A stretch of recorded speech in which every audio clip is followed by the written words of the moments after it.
Hello all.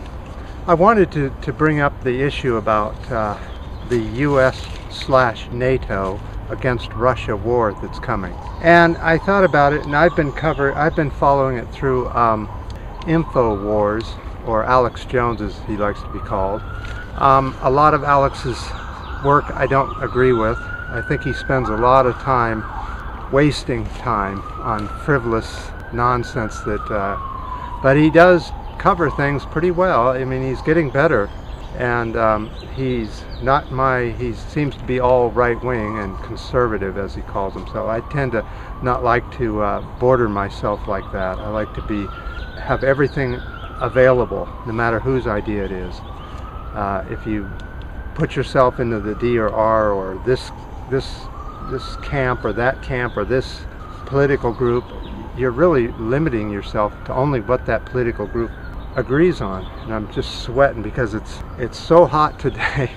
We're in the forest, it's about 89, but outside the forest it's probably well over 90s, and the heat wave continues. They're saying it's going to continue for at least 2 more days. That's a long heat wave for San Francisco. So let's just get into some other news, and we'll let Alex Jones cover the war. I think he's doing a very good job. He's giving us facts and not just made up stuff. So I'll let him cover that for us, since there's already somebody doing it. I don't want to do it just to repeat something that someone else says. So let's go on to something that nobody's talking about, like a governmental panel came up with the worst food you could eat, and they put it through 1 through 12, and then they gave a list of the best fruits and vegetables to eat. What they came out with was, if you eat conventional food, not organic, but conventional, these foods will have tremendous amounts of pesticides and herbicides on them. The worst you can eat are apples, strawberries, grapes, celery. That's the first 4. And let me give you the good ones. If you're eating conventional food, go for the sweet potatoes, cauliflower, and cantaloupe. Those were on the safe side. So that's what they came out with, and I've always said, we should eat all organic and put the conventional farmers out of business. It's better for the planet, for the land. Okay, and let me go to another issue.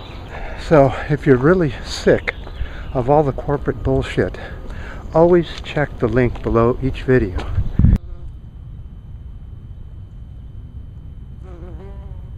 It was getting a little bit too hot down there.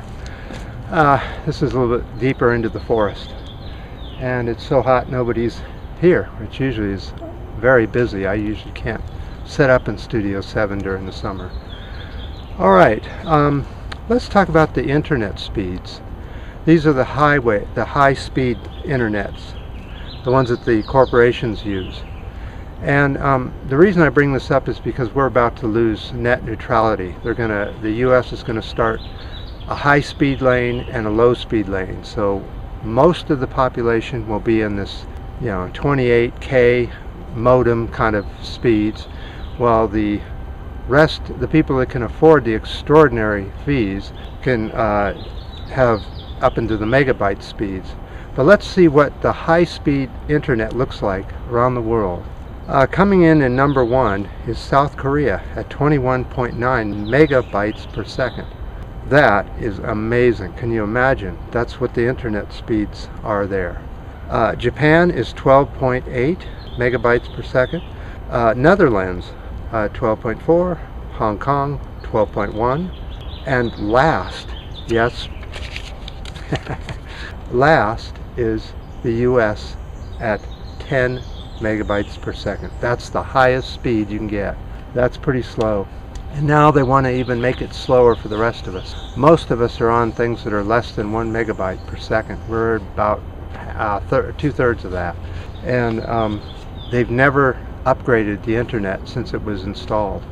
Now they're going to sell it off, the entire infrastructure, to these big corporations by putting in this 2-speed lane thing where they can say what the prices are going to be, and that's just too bad. We, the people, built the internet. We paid the taxes for it, and we pay a monthly fee for that connection to our own